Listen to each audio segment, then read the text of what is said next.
All right, something super quickly. Is there any difference between an additional document request and a procedural fairness letter?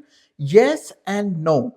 You have to understand that a procedural fairness letter is basically a form of an information verification request. Okay, it is called procedural fairness letter because this letter is being generated thanks to the principle of natural justice slash procedural fairness. I have seen at least 1,000 of cases where the officer is not really discriminating between an additional document request and a procedural fairness letter. I have seen cases where a request letter is being popped up into your GCK account as a request letter. And I also see cases where a procedural fairness letter is also being popped up as a request letter and vice versa, right? So this happens a lot. There have also been numerous situations where an additional document request is given sort of as an initial verification formalities before a formal procedural letter is being issued.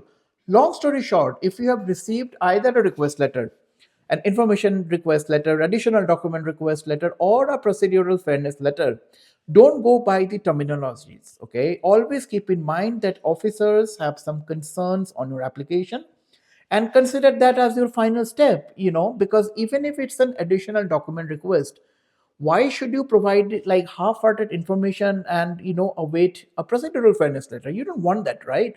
When people come to me with an additional document request or a request letter, I consider that as a procedural fairness letter and make a close-ended submission to ensure that the question of procedural fairness doesn't even arise.